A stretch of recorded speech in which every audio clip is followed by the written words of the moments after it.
फिनेस्टा windows, beautiful and durable designs, installation से maintenance की life long customer service. आपके घर में फिनेस्टा नहीं है तो कॉल कीजिए। फाइनल फिनेस्टा। अब छोलिया हो या लोबिया, सफेद चने या काले चने, सब कुछ मजेदार बने। MDH कुछ तो सस्ता लो, सब बढ़िया लो। इसमें क्या खास बात है? थोड़े में ज्यादा स्वाद, यही तो है इसकी खास बात। नमस्कार, मैं हूं पुष्कर चौहान और आप देख रहे हैं बड़ी खबर। बड़ी खबर में चर्चा जो पूरे देश में चल रही है SIR के मुद्दा। SIR के मुद्दे पर बिहार से लेकर पूरे देश में विपक्ष विरोध प्रदर्शन कर रहा है। अब विपक्ष कह रहा है वो महाअभियोग ला सकती है चुनाव आयोग को हटाने के लिए। क्या है इसमें, कितनी है सच्चाई? मेरे साथ जुड़ेंगे समाजवादी पार्टी के सीनियर प्रवक्ता राजकुमार भाटी जी। उनसे समझेंगे कि 27 के लिए क्या डर सता रहा है, कि क्या है जो इतना पहली बार दूसरे राज्य के मुद्दे पर भी अखिलेश यादव सबसे ज़्यादा मुखर दिख रहे हैं। राहुल गांधी और तेजस्वी अगर अगले 15 दिन के लिए मोर्चा बिहार में संभाले हुए हैं तो खड़गे जी के साथ मिलके अखिलेश यादव दिल्ली में सरकार को हिलाए हुए हैं। तो पहले ये रिपोर्ट देखिए, उसके बाद चर्चा करेंगे उनके साथ।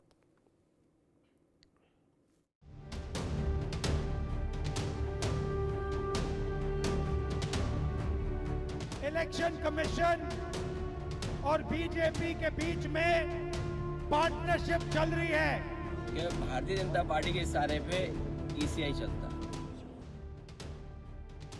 SIR और वोट चोरी का दंगल अब उस दौर में आ पहुंचा है जहां दावे और दलीलों के साथ साथ वो तीखे तेवर भी हैं जो आर पार के संग्राम का शंखनाद कर रहे हैं।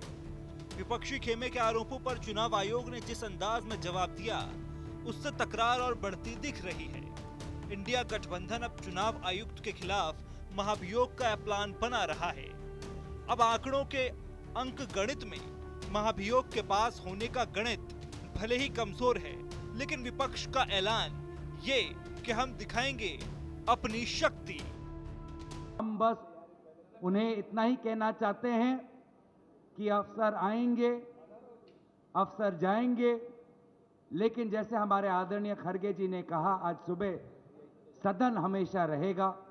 सदन उनकी कार्यवाही की गवाही आने वाले दिनों में देगा। उन सभी की कार्यों पर हमारे सदन में उपस्थित सांसद, विभिन्न राजनीतिक दल हम नजर रखेंगे और आने वाले समय में उचित कदम लेंगे।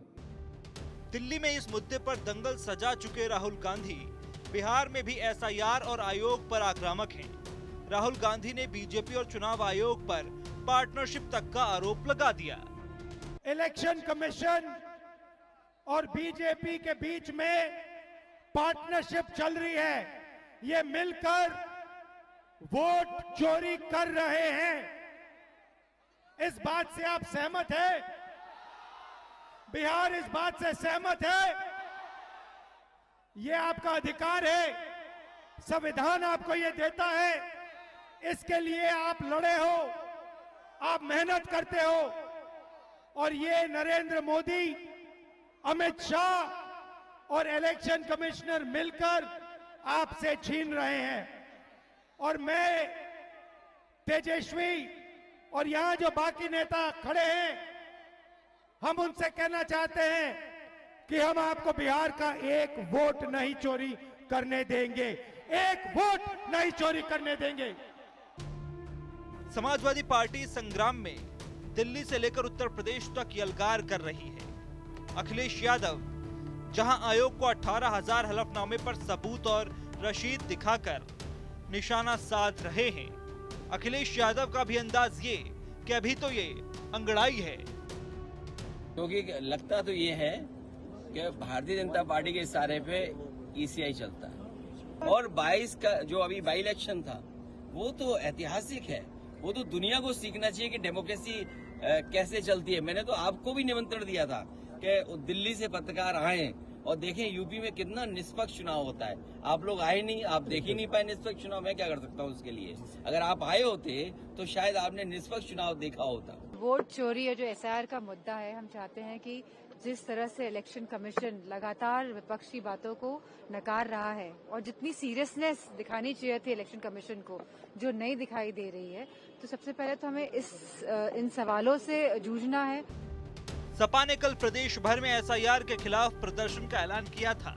इसी कड़ी में सपा के कई नेताओं को हाउस अरेस्ट भी किया गया। वहीं सपा महासचिव राम गोपाल यादव मोर्चे पर डटे रहे। कांग्रेस नेताओं के साथ मंच और माइकों पर चुनाव आयोग को घेर रहे राम गोपाल यादव ने तो यहां तक कह दिया कि 18 साल से ऊपर वाले अपना वोट बना लें, नहीं नागरिकता पर तो खतरे की घंटी है। वोट चोरी का तो सब खुलासा भी हो गया, सही है, सिद्ध हो गया। अब इलेक्शन कमीशन के पास कुछ भी कहने के लिए नहीं। 326 यही कह रहा है। 326 में लिखा हुआ है कि जो 18 साल या उससे ज्यादा उम्र का है उसका वोट रजिस्टर होगा। अब मान लीजिए आपका वोट नहीं है, 18 साल के ऊपर हो, तो कोई दरोगा कह सकता है तुम हिंदुस्तानी नहीं हो, नागरिक नहीं। यह है समस्या। वोट चोरी सरीखे आरोपों की इस लड़ाई में विपक्ष के वार पर बीजेपी भी जमकर पलटवार कर रही है। चुनाव आयोग पर घमासान और महाभियोग के प्लान पर बीजेपी का तंज ये कि संवैधानिक संस्थाओं को बदनाम कर रहा है विपक्ष। संवैधानिक संस्थाओं को गाली देने का इनका रिकॉर्ड पुराना है। आप याद करिए, जब राम मंदिर का जजमेंट आया था तो सुप्रीम कोर्ट को पानी पी पी कर इन लोगों ने कोसा था। जजेस के नाम ले लेकर उनके खिलाफ मीम बनाकर सोशल मीडिया में छोड़ा था। और आज इलेक्शन कमीशन ऑफ इंडिया के खिलाफ जिस प्रकार का वक्तव्य सोशल मीडिया के माध्यम से और खुद राहुल गांधी दे रहे हैं, जिन शब्दों का प्रयोग वो कर रहे हैं, मुझे लगता है पूरा हिंदुस्तान उसे एक्सेप्ट नहीं कर रही है, उसे नकार रही है। और हिंदुस्तान देख भी रही है कि खिसियानी बिल्ली खंबा नोचे। बहरहाल दिल्ली से लेकर बिहार और बिहार से लेकर यूपी तक एसआईआर पर तकरार बढ़ती जा रही है। वहीं विपक्ष के महाभियोग वाले प्लान पर भी घमासान तेज हो रहा है। हालांकि संख्या के आधार और नियमों के आधार पर ये आसान नहीं है, लेकिन सवाल यही है कि क्या एसआईआर वाली लड़ाई आखिर महाभियोग तक क्यों आई? क्या महाभियोग की तैयारी है या ये दबाव की राजनीति है, जैसा भारतीय जनता पार्टी दावा कर रही है, प्रवक्ता कर रही है, कह रहे हैं कि नहीं नहीं ये तो झूठ की दुकान चला रहे हैं, मोहब्बत की नहीं। और इनकी तो आदत पड़ गई है संवैधानिक संस्थाओं को कोसने की। मेरे साथ राजकुमार भाटी जी जुड़ चुके हैं। भाटी जी, आपका बहुत बहुत स्वागत है। सबसे पहले आपसे, बिहार का मुद्दा था, आप भी उसमें शामिल हैं, लेकिन कल जब रामगोपाल यादव जी ने कहा कि 2027 में वोट काटने की तैयारी अभी से एसआईआर के थ्रू यूपी में कर लिए, तब से माहौल कुछ चेंज और हो गया है। यूपी में हर जगह धरना प्रदर्शन चल रहा था। कल आपको भी हाउस अरेस्ट किया गया, आपने अपने एक्सपोस्ट पर लिखा।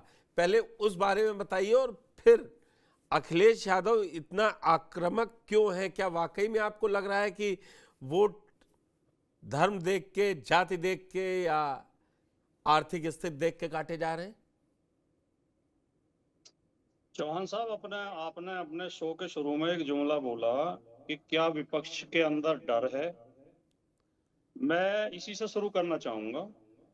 अगर ये डर है तो ये डर अच्छा है, और ये डर हर भारत के हर नागरिक में होना चाहिए और हर पत्रकार के अंदर होना चाहिए। ठीक है कि कहीं भारत का लोकतंत्र खतरे में तो नहीं है, कहीं भारत की चुनाव प्रणाली खतरे में तो नहीं है, कहीं भारत का संविधान खतरे में तो नहीं है, कहीं भारत तानाशाही की ओर तो नहीं बढ़ रहा है। ये डर हर भारतीय नागरिक के दिल और दिमाग में होना चाहिए, चाहे सरकार हमारी हो, चाहे सरकार एनडीए की हो, क्योंकि सरकारों का चरित्र अलग तरह का होता है। अब मैं आता हूं दूसरे मुद्दे पर, जो आपने कहा कि हमने प्रदर्शन किया और मेरी अरेस्टिंग हुई और लोगों की भी हुई जी। ये इसी से जाहिर होता है कि सरकार की नीयत खराब है।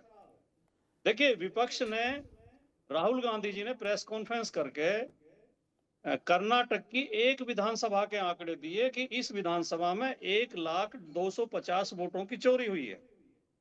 भारतीय जनता पार्टी के सांसद अनुराग ठाकुर ने प्रेस कॉन्फ्रेंस करके बोला 6 लोकसभा के लिए कि इन 6 लोकसभाओं में भी वोटों की चोरी हुई है।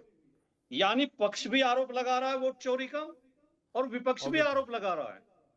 तो ये तो स्वतः सिद्ध है कि चुनाव आयोग के ऊपर न पक्ष को विश्वास है ना विपक्ष को विश्वास है। सत्ता पक्ष का सांसद अगर भारतीय जनता पार्टी का सांसद प्रेस कॉन्फ्रेंस करके ये बोल रहा है, 6 लोकसभा क्षेत्रों के नाम ले रहा है कि इन लोकसभा क्षेत्रों में वोटों की चोरी हुई है, इनमें फर्जी वोट बनाए गए हैं, और एक यूपी के और एक और विधायक है वो कन्नौज के विवरण दे रहे हैं कि कन्नौज में इतने वोट बढ़ाए गए, इतने घटाए गए। वो मंत्री भी हैं। एक बात मैं और कह दूं जी, एक बात मैं और कह दूं कि हमने 2022 के चुनाव के बाद माननीय अखिलेश यादव जी ने प्रेस कॉन्फ्रेंस करके आरोप लगाया था कि पीडीए समाज के वोट चिन्हित कर करके काटे गए, खास तौर से मुसलमान और यादवों के। तो चुनाव आयोग ने कहा हमें सबूत दीजिए, तो हमने 18,000 शपथ पत्र दिए, बाकायदा 18,000 मतदाताओं ने ये एफिडेविट दिया कि मेरा वोट फाइनल सूची में था, लेकिन जो बूथ पे सूची आई उसमें मेरा नाम गायब था। आज तक चुनाव आयोग ने क्या कार्रवाई की, क्यों नहीं कार्रवाई की? राजकुमार जी, मैं इस बात से पूरी तरीके से मुतमईन हूं और मैंने शो भी किया था जब 18,000 दिए गए थे। आप लोग अब कह रहे हैं या नेशनल मीडिया उठा रहा है, हमने तब भी बताया जब आप ही के सांसद राजीव राय ने ये बात कही। मैं दूसरी चीज पूछ रहा हूं, जब अखिलेश यादव को पता था तो आप लोग लगातार उसी मुद्दे पर क्यों नहीं लड़ते रहे? आप विपक्ष एक साथ लाते, अब लीड राहुल गांधी कर रहे हैं। मैं उसमें लड़ाई नहीं करवा रहा, विपक्ष में लीड कोई करे, गलत काम हुआ है उसको कोई भी आगे बढ़ाए, लेकिन क्या अब ये आरोप लग रहा है कि अखिलेश यादव शांत पड़ गए थे। अब जब राहुल गांधी ने मुद्दा पकड़ लिया तब आप पास तो 18,000 नाम थे, आप दिखाते। अब मीडिया में परसों बांटे हैं पर्चे अखिलेश यादव ने कि ये देखिए हमने दिया था एफिडेविट। लीड इंडिया अलायंस कर रहा है, ठीक। राहुल गांधी लोकसभा में विपक्ष के नेता हैं, हम भी उस गठबंधन का हिस्सा हैं। ठीक है, हमें इस बात से कोई दिक्कत नहीं है कि राहुल गांधी जी आगे बढ़ के बोले, खड़गे जी बोले। ये मीडिया कोशिश करता है कि इन मुद्दों को उठा के हमारे बीच कोई मतभेद की बात पैदा की जाए। हम मिलजुल के मुद्दा उठा रहे हैं और अखिलेश यादव जी कभी मौन नहीं हुए इस मुद्दे पर, हमेशा मुखर रहे हैं। अखिलेश यादव जी लगातार बोलते रहे हैं। लोकसभा चुनाव के तुरंत बाद अखिलेश यादव जी का जो बयान था, आपको मैं याद दिला दूं, आपको याद आ जाएगा। अखिलेश यादव जी ने कहा था अगर मैं 80 की 80 लोकसभा सीटें भी जीत जाऊं तो भी मुझे ईवीएम के ऊपर विश्वास नहीं है। बिल्कुल बिल्कुल, ठीक है जी। तो हम सब मिलकर उठा रहे हैं, ये इंडिया गठबंधन की आवाज है। ऐसा हमारे गठबंधन में कुछ मतभेद नहीं है कि कौन लीड लेगा, कौन आगे, कौन पीछे, हम सब साथ साथ हैं। आप लोग सब साथ साथ हैं।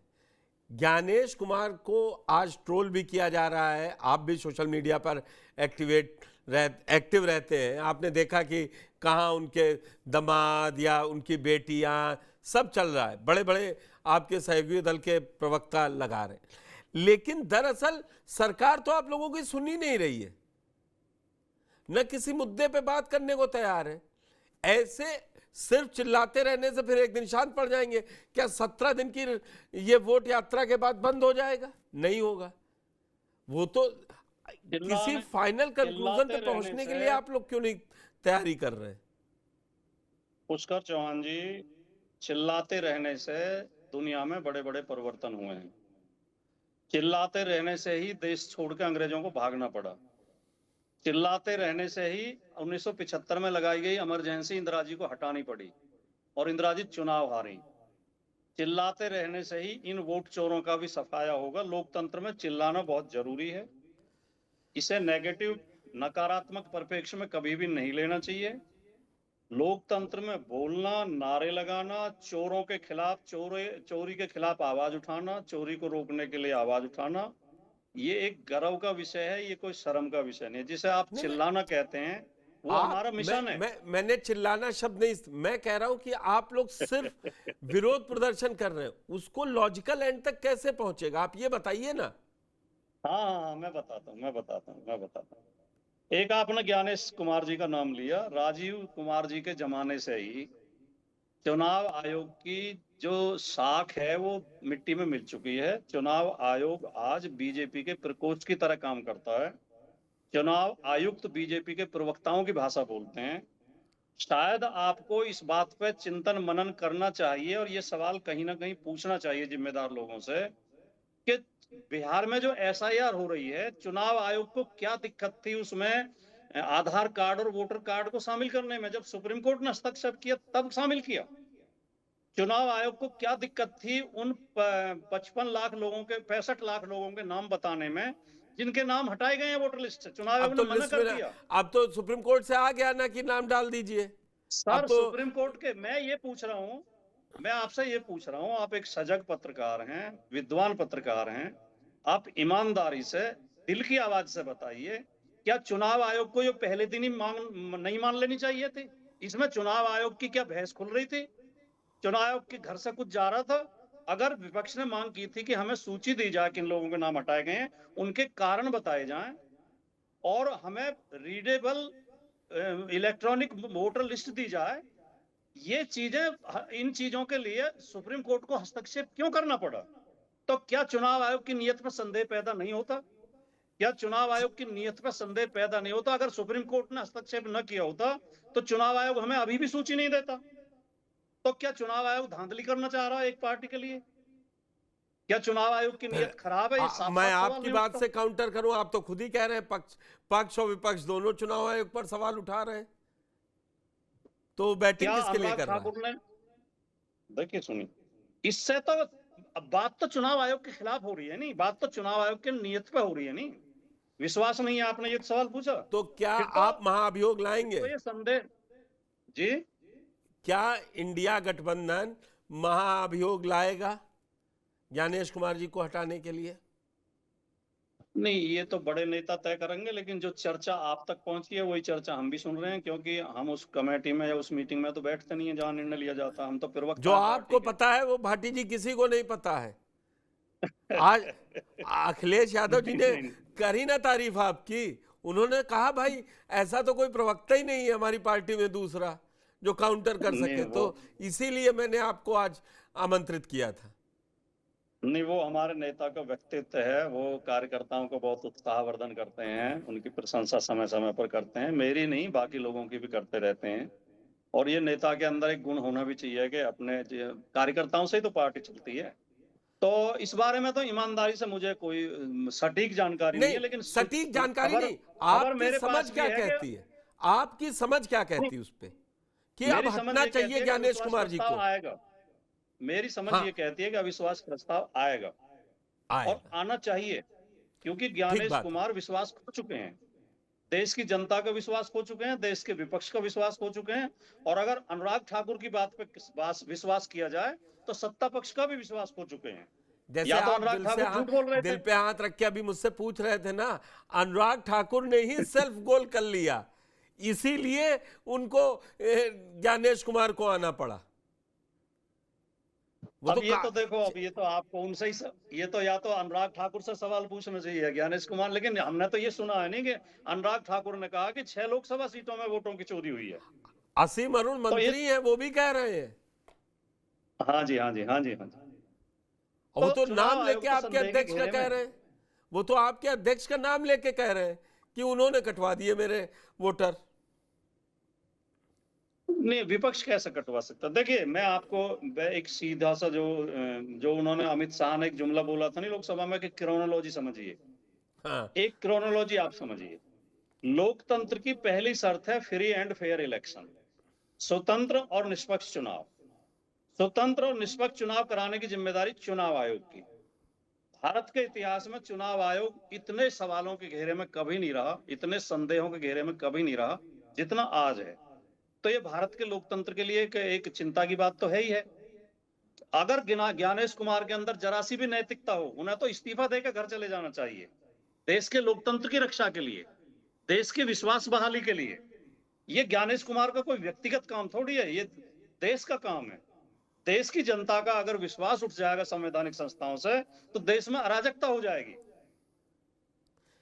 आपकी बात का समर्थन करता हूं, मानता नहीं हूं, समर्थन करता हूं कि निष्पक्ष चुनाव होना चाहिए और जो चुनाव आयोग है ये उसी के ऊपर सारा दारोमदार है कि निष्पक्ष और फ्री और फेयर इलेक्शन होना चाहिए। होता कितना है ये राजकुमार जी हमसे सीनियर हैं, उनको पता है। 78वीं वर्षगांठ बना ली है, कितना फ्री एंड फेयर। लेकिन हाँ, ये भी हकीकत है इस दौर में ज्ञानेश कुमार जी पर जितने आरोप लग गए उतने आरोप कभी लगे नहीं। और उसी भाषा पर बात हो रही है, वोट चोरी कर ली। अब तो वो चैलेंज कर रहे हैं, तो क्यों नहीं इंडिया गठबंधन के नेता, आपने तो एफिडेविट साइन करके दे दिया, तो कह दीजिए राहुल गांधी भी एफिडेविट साइन करके दे दें। वो तो दूसरे वो कह रहे हैं चुनाव आयोग दे।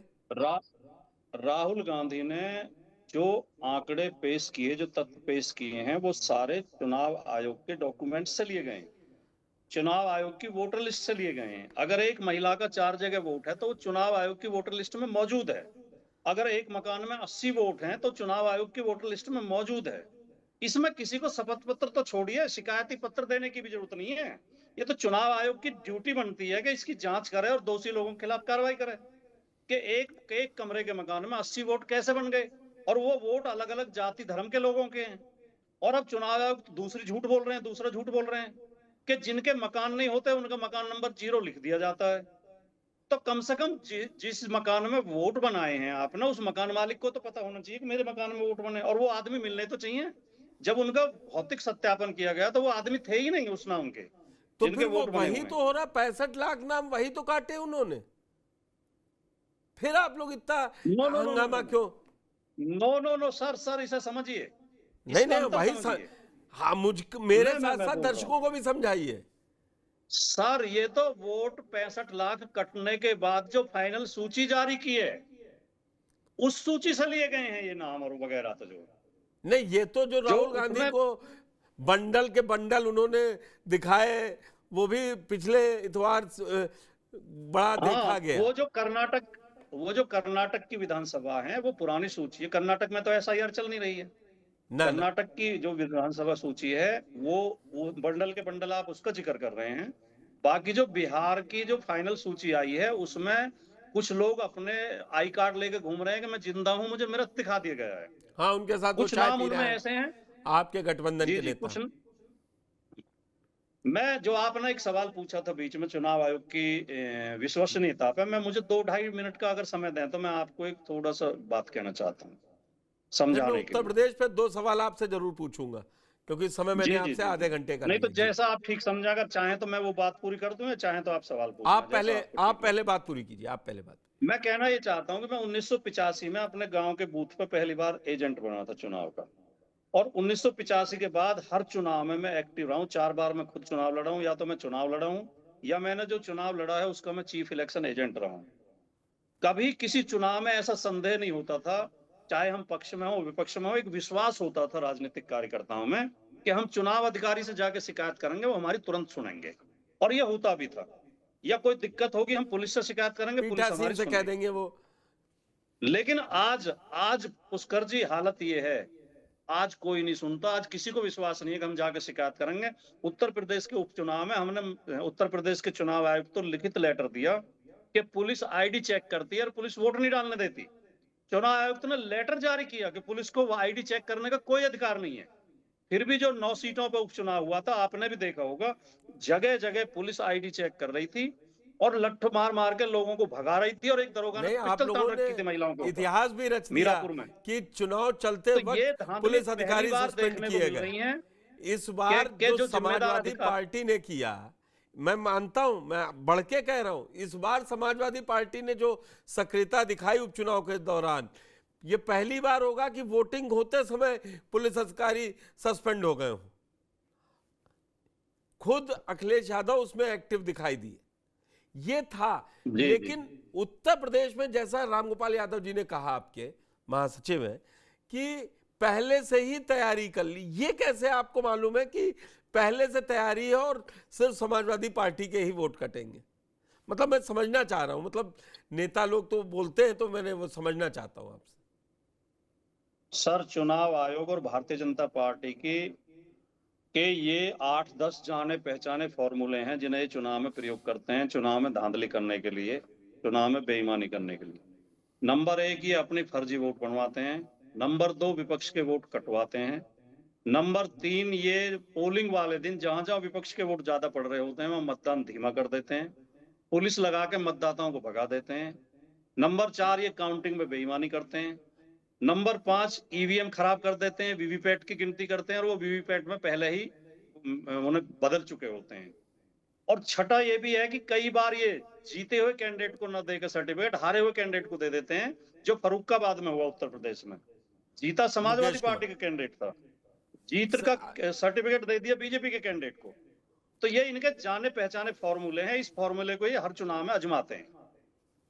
लेकिन आपने कहा समाजवादी पार्टी का संगठन पूरे उत्तर प्रदेश में मजबूत, हर 75 जिले, हर ब्लॉक, हर विधानसभा में मिलेगा। फिर आपके बीएलए बूथ लेवल एजेंट क्या कर रहे हैं? जिस समय नाम कटवाए जा रहे हैं या जुड़वाए जा रहे हैं उस समय आप लोग आपत्ति दर्ज करवा दीजिए ना। आप एक बात समझिए कि जो हमने 18,000 शपथ पत्र दिए थे वो क्या थे? जो फाइनल सूची प्रदर्शित की गई थी, जो अंतिम सूची जिसे बोलते हैं, अंतिम मतदाता सूची का प्रकाशन फला तारीख को होगा ऐसा नोटिफिकेशन किया जाता है। उस सूची में वो नाम थे और जो बूथ पे सूची आई थी उसमें नाम नहीं थे।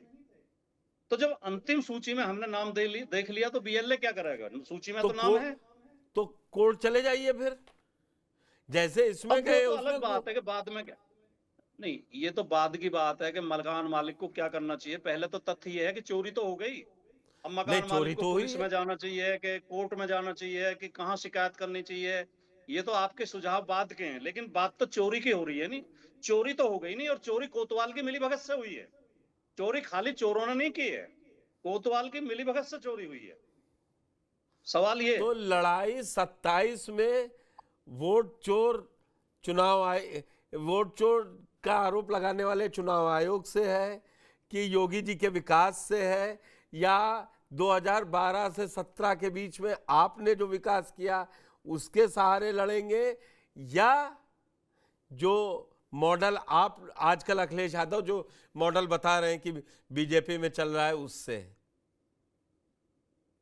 नहीं, योगी जी के साथ अगर आप विकास शब्द जोड़ते हैं तो हंसी आती है, चुटकुला जैसा लगता है। योगी जी ने कौन सा विकास किया? योगी जी ने सिवाय सांप्रदायिकता और जातिवाद फैलाने के कौन सा विकास किया है? मुझे तो एक वो दोहा याद आता है आदरणीय उदय प्रताप जी का, मैं उसमें 2 शब्द बदल के उसे आपको सुना रहा हूँ कि सन 17 से इस दिनांक तक, 17 में योगी जी मुख्यमंत्री बने थे, 1917 में, 2017 में, 2017 सन 17 से इस दिनांक तक केवल ये उत्थान हुआ है, महंगाई हो गई सयानी, भ्रष्टाचार जवान हुआ है।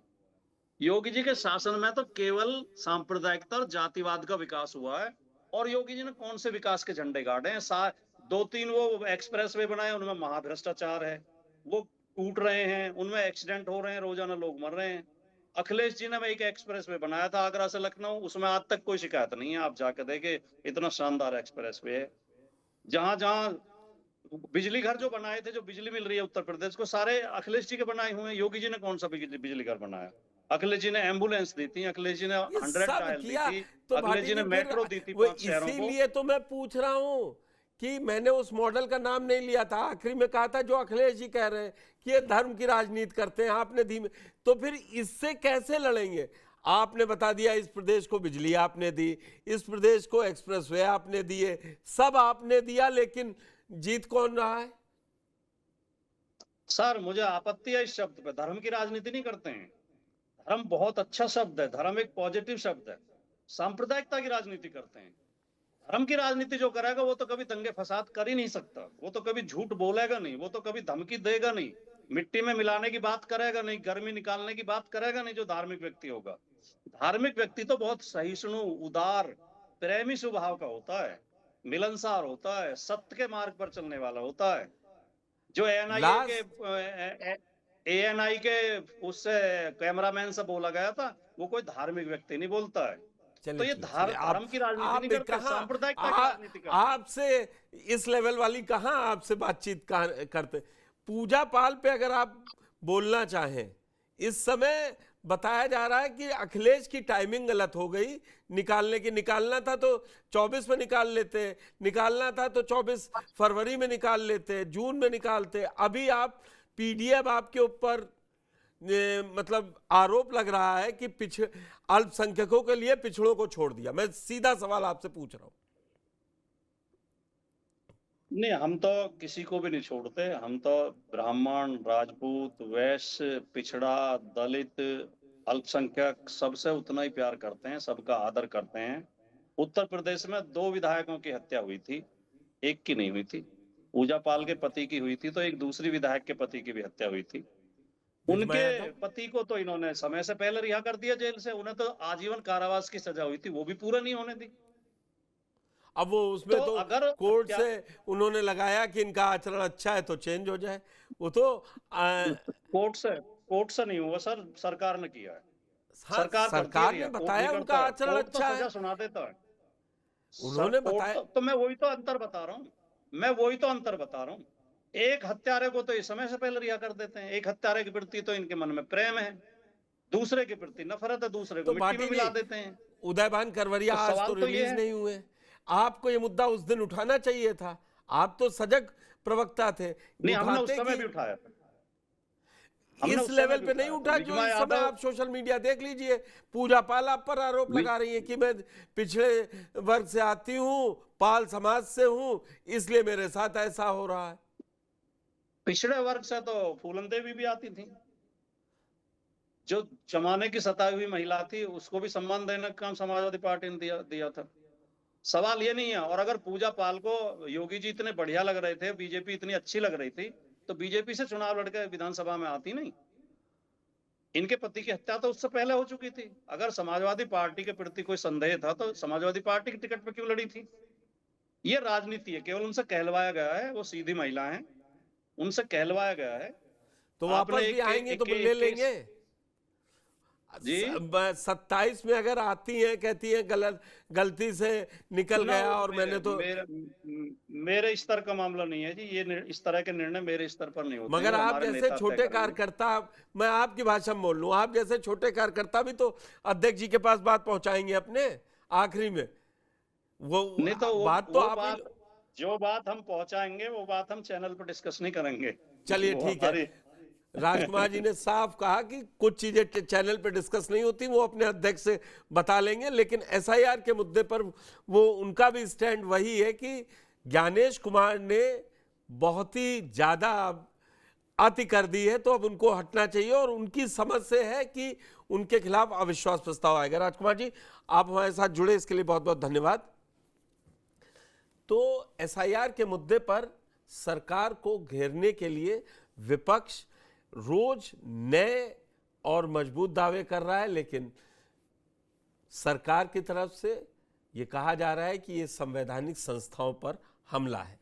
Fenesta windows, beautiful and durable designs, installation से मेंटेनेंस की लाइफ लॉन्ग कस्टमर सर्विस। आपके घर में फिनिस्टा नहीं है तो कॉल कीजिए। फाइनल फिनिस्टा। अब छोलिया हो या लोबिया, सफेद चने या काले चने, सब कुछ मजेदार बने। MDH कुछ तो सस्ता लो, सब बढ़िया लो। इसमें क्या खास बात है? थोड़े में ज्यादा स्वाद, यही तो है इसकी खास बात।